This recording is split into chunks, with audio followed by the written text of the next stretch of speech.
नमस्कार, स्वागत करती हूं आप सभी का एनबी न्यूज पर। आप देख रहे हैं अपने उत्तराखंड बुलेटिन, आपके साथ मैं हूं अमीषा यादव। शुरू करते हैं खबरों का सिलसिला। 38वें राष्ट्रीय खेलों के तहत चंपावत जनपद के टनकपुर क्षेत्र में काली शारदा नदी में आयोजित 3 दिवसीय राफ्टिंग प्रतियोगिता का सोमवार की देर शाम को समापन हुआ। इस अवसर पर मुख्य अतिथि के तौर पर मुख्यमंत्री धामी मौजूद रहे। उन्होंने विजेता खिलाड़ियों को मेडल प्रदान किए। इस अवसर पर उन्होंने कहा कि राफ्टिंग प्रतियोगिता के आयोजन से इस क्षेत्र में साहसिक पर्यटन की गतिविधियों को बढ़ावा मिलेगा, जिससे स्थानीय लोगों के रोजगार के अवसर बढ़ेंगे। इसके साथ ही उन्होंने कहा कि भविष्य में यहां अंतर्राष्ट्रीय राफ्टिंग प्रतियोगिता का आयोजन कराया जाएगा।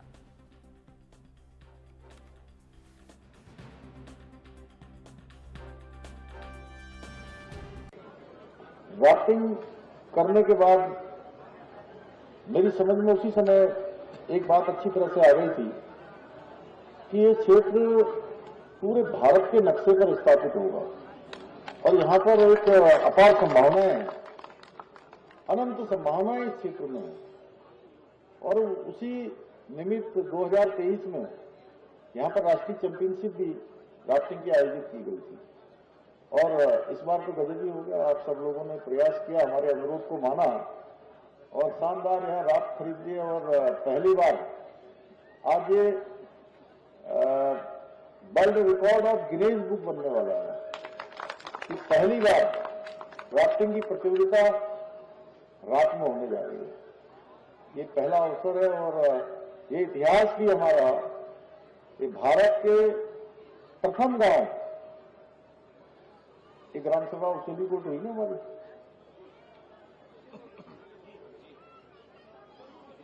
उचेली कोट में नहीं, ये क्षेत्र उचेली कोट का है क्या पूरा? क्यों गणेश, ये अपनी वाली ग्राम सभा है ना, उचेली कोट ग्राम सभा। ये आज भारत के नक्शे में नहीं बल्कि दुनिया के Guinness book of world record में जो है आज इसका नाम आ गया कि जहां पर ये प्रतियोगिता आयोजित हो रही है रात की। साथ ही मैं आज ये आशा करता हूं कि जो खिलाड़ी हमारे, वैसे तो सभी खिलाड़ी बड़ा प्रयास कर रहे हैं और मेरा भी प्रयास है कि मैं अधिकांश स्थानों पर आप सबके बीच में जाकर सम्मिलित भी हो रहा हूं, सभी खिलाड़ियों से मिल भी रहा हूं, उनसे पूछ भी रहा हूं। अच्छा लगा मुझे अभी कि राफ्टिंग करने वाले खिलाड़ी सभी मुझे कह रहे थे कि बहुत शानदार व्यवस्था होगी उत्तराखंड में, बहुत अच्छा। आपने, मैं उनसे पूछ रहा था कि खाना वाना सब रहना, कोई परेशानी तो नहीं हुई? क्योंकि इतनी बड़ी प्रतियोगिता है और लगभग अभी 20,000 लोग इस पूरी प्रतियोगिता को संचालित कर रहे हैं। लेकिन उसके बावजूद भी हमारे खिलाड़ियों का सहयोग है, हमारे वॉलंटियर्स का सहयोग है, ओलंपिक संघ का है, राजीव मेहता जी का, कुशवाहा जी का, डीके सिंह जी का, पूरी टीम ये जो पूरा कोऑर्डिनेशन कर रही है। और किसी ने ये नहीं समझा कि ये राज्य की सरकार की जिम्मेदारी है, ओलंपिक संघ की जिम्मेदारी है, जीटीसीसी की जिम्मेदारी है या किसी जिले की जिम्मेदारी है, किसी एक विभाग की जिम्मेदारी है। सबने इसमें इस प्रकार से प्रयास किया कि जैसे किसी घर में बारात आती है तो उस बारात को सारे लोग हर प्रकार से निभाने का काम करते हैं। सबने निभाया है, मैं सबका जो है आभारी हूं। उत्तराखंड में राफ्टिंग के क्षेत्र में ऋषिकेश के साथ साथ टनकपुर शारदा क्षेत्र भी अब विकसित हो गया। यहां लगातार राफ्टिंग की जा रही है, जिससे पर्यटन विकास बढ़ेगा। 38वें राष्ट्रीय खेलों के अंतर्गत चंपावत जिले के शारदा नदी में 3 दिनों तक चले राफ्टिंग प्रतियोगिता सफलतापूर्वक संपन्न हो गई है। बता दें कि अंतिम दिन सोमवार को विभिन्न प्रतियोगिताएं आयोजित की गई। वहीं खास बात यह रही कि प्रथम बार रात्रि में राफ्टिंग प्रतियोगिता का आयोजन कर विश्व रिकॉर्ड बनाया है।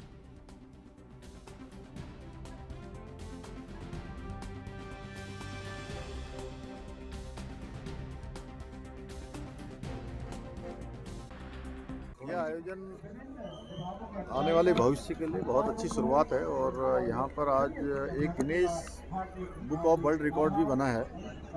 राफ्टिंग की और कैनोइंग की जो प्रतियोगिता है वो रात में संपन्न हुई है और आने वाले समय में ये टनकपुर का, ये बूम का ये क्षेत्र राफ्टिंग के क्षेत्र में एक बड़े डेस्टिनेशन के रूप में स्थापित होगा।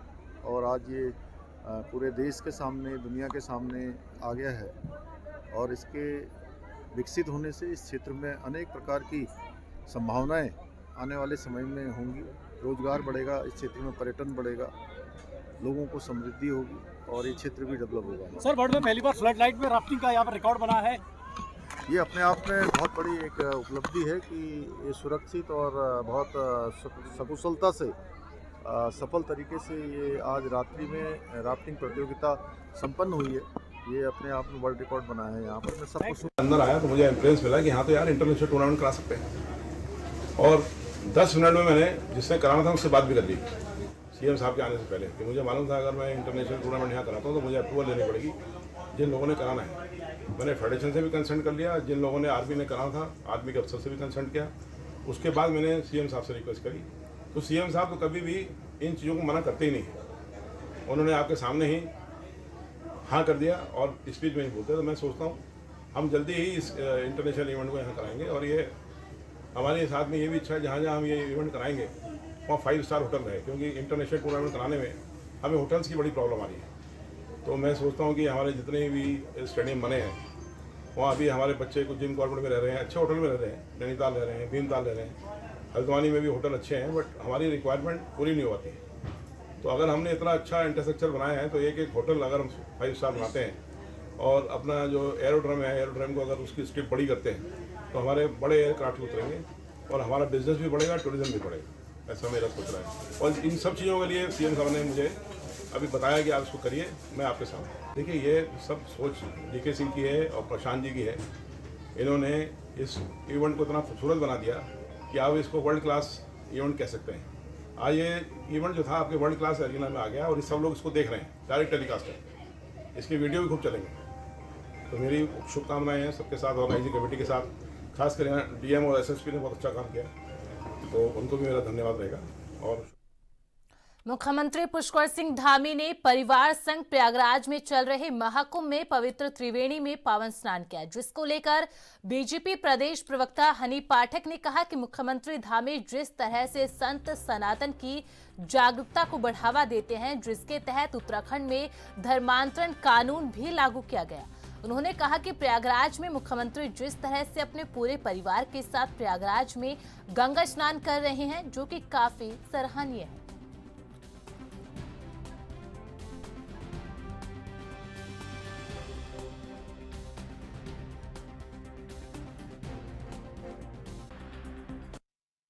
का विषय और जिस प्रकार से हमारे यशस्वी मुख्यमंत्री श्री पुष्कर सिंह धामी जी लगातार संत सनातन धर्म की जागरूकता की बात करते चले आए हैं, जिसके तहत उन्होंने धर्मांतरण कानून भी लागू किया है। तो ये दिखाता है कि वो अपने सनातन धर्म से किस प्रकार से प्रेम करते हैं और क्या उनके संस्कार हैं। जो उनके संस्कार उनकी देवतुल्य माता ने, पिता ने उन्हें दिया है, वही संस्कार उनका परिलक्षित होता दिखाई दे रहा है प्रयागराज की भूमि पर। जिस प्रकार से वो वहाँ पे उनका गंगा स्नान करवा रहे हैं, पूरा पुत्र होने का धर्म निभा रहे हैं, वो काफ़ी एक अच्छा कार्य उन्होंने किया है, जो कि हमारी आने वाली जनरेशन भी उसको देखकर उससे काफ़ी कुछ सीखे। और उत्तराखंड मंडपम जो हमारे प्रयागराज में बना है उसका भी उन्होंने निरीक्षण किया है, बाकायदा वहाँ पे गंगा नदी में स्नान भी कर रहे हैं, वहाँ पे पूरा नाव से घूम भी रहे हैं। तो ये दर्शाता है कि वो अपने सनातन धर्म से किस प्रकार से प्रेम करते हैं और सनातन धर्म को किस प्रकार से प्रचार और प्रसार कर रहे हैं। ये काफी काबिले तारीफ है, हमें इससे काफी कुछ सीखने को मिलता है। हल्द्वानी में राष्ट्रीय खेलों का समापन होना है, जिसमें केंद्रीय गृह मंत्री अमित शाह प्रतिभाग करेंगे। 15,000 से अधिक दर्शकों के बीच भव्य समापन कार्यक्रम होगा, जिसमें बॉलीवुड स्टार सुखविंदर सिंह समेत कई प्रमुख कलाकार अपनी प्रस्तुतियां देंगे। सर्किट हाउस में कुमाऊं आयुक्त दीपक रावत ने खेल निदेशक समेत पुलिस, नैनीताल जिला प्रशासन के साथ विस्तार से बैठक करते हुए समापन कार्यक्रम की रूपरेखा तैयार की। कार्यक्रम की जानकारी देते हुए कुमाऊं कमिश्नर दीपक रावत ने कहा कि समापन कार्यक्रम में क्राउड मैनेजमेंट, पार्किंग, यातायात व्यवस्था, वीआईपी की सुरक्षा समेत तमाम बिंदुओं पर विस्तार से चर्चा की गई है।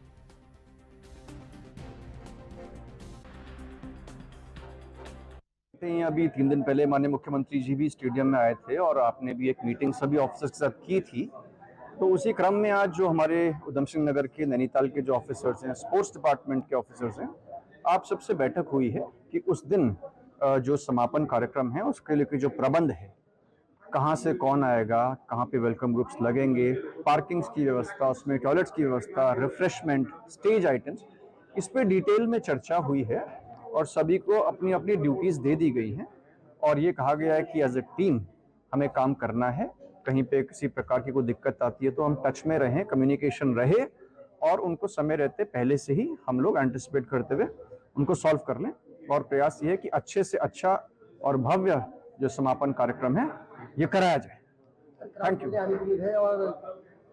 नहीं, ये तो हमने इसकी प्लानिंग कर रखी है, उम्मीद नहीं, वो तो हमारा सब कुछ कंट्रोल्ड है, इन्विटेशंस हैं, रिस्ट बैंड से एंट्री है, पूरी सिक्योरिटी देखी गई है और जो कैपेसिटी हम मैदान की है उसको पूरा यूज कर।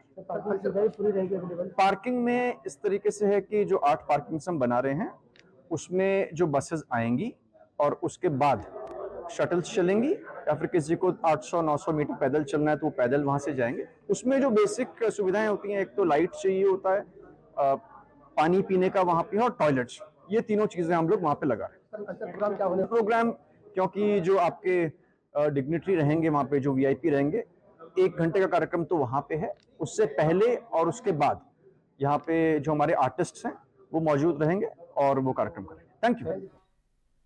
यहाँ रुकते एक छोटे से ब्रेक के लिए, जल्द हाजिर होंगे।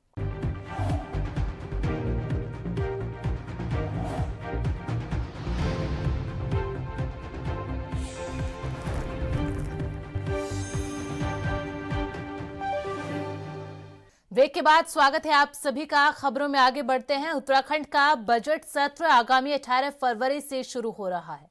इस संबंध में वित्त मंत्री प्रेमचंद अग्रवाल ने बताया कि बजट के लिए लोगों से सुझाव मांगे गए हैं। इन सुझावों को ध्यान में रखते हुए संतुलित बजट पेश किया जाएगा, जिससे सभी वर्गों को फायदा हो, अंतिम पंक्ति में खड़े व्यक्ति तक विकास पहुंचे।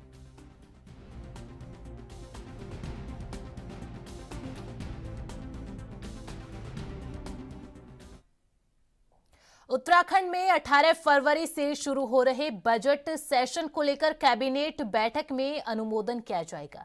बजट सेशन 24 फरवरी तक चलेगा। ऐसे में अगर बात करें, राज्य में लगातार सशक्त भू कानून की मांग उठ रही है और मुख्यमंत्री पुष्कर सिंह धामी ने पहले ही साफ कर दिया था कि इस बार के बजट सेशन में सशक्त भू कानून को राज्य के हित में लाया जाएगा। हिमाचल की तर्ज पर उत्तराखंड में लगातार सशक्त भू कानून की मांग उठ रही है, ताकि यहां पर जमीनों की जो बंदरबांट चल रही है उस पर रोक लगाई जा सके, फिर जमीनों को जो खुद बुर्द किया जा रहा है उस पर तत्काल रोक लग सके।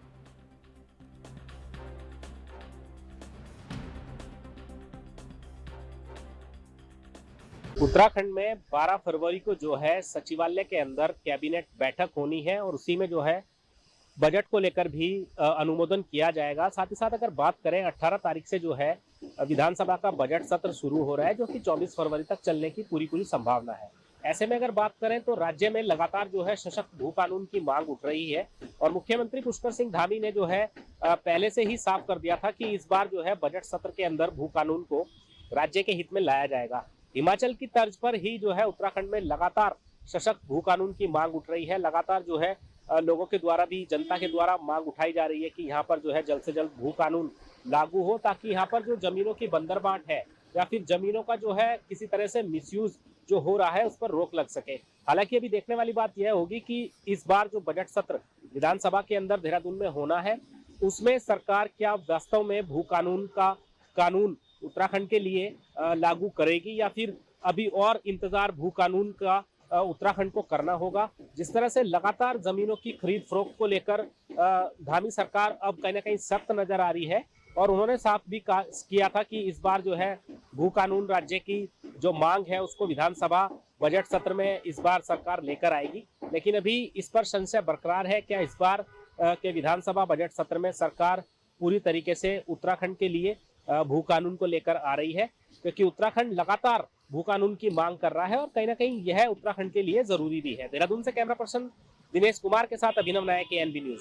उत्तराखंड के सभी जिला अस्पतालों में मरीजों के लिए सफाई व्यवस्था बनाए रखने के लिए उत्तराखंड के स्वास्थ्य मंत्री डॉक्टर धन सिंह रावत के द्वारा हफ्ते के 7 दिन अस्पताल के सभी बेड के लिए अलग अलग रंग की चादर इस्तेमाल किए जाने के निर्देश दिए हैं। इस बात पर स्वास्थ्य मंत्री डॉक्टर धन सिंह रावत ने कहा कि हमने फरवरी मार्च के महीने के लिए लक्ष्य रखा है कि सभी जिला अस्पतालों में सभी दिन अलग रंग की चादर बिछाई जाएगी। साथ ही उन्होंने कहा कि जिस तरह अस्पतालों में आशाओं के लिए आशा घर बनाए गए हैं, उसी तरह मरीज के तीमारदारों के ठहरने के लिए भी वैकल्पिक व्यवस्था करने पर काम किया जा रहा है। देखिए, आप देख रहे होंगे कि हम नए नए प्रयोग करते रहते हैं। अब जितने भी हमारे डिस्ट्रिक्ट हॉस्पिटल हैं, फरवरी और मार्च के महीने का हमने टारगेट दिया है कि हफ्ते में जो 7 दिन होते हैं, पर डे की जो है कलर चेंज होगा चादर का, नई चादर आएगी। एक जो मरीजों के साथ तीमरदार आते हैं उनके लिए भी हम कोई वैकल्पिक व्यवस्था कर रहे हैं। जैसे भी आशाओं के लिए अब हमने आशा घर अलग बना दिया है यहाँ पे, वैसे तीमरदारों के लिए भी कई बार लोगों को बहुत दिक्कत होती है, उसके लिए भी कोई वैकल्पिक व्यवस्था जरूर है। बुलेटिन में फिलहाल इतना ही। आप बने रहे एएनबी न्यूज के साथ। नमस्कार।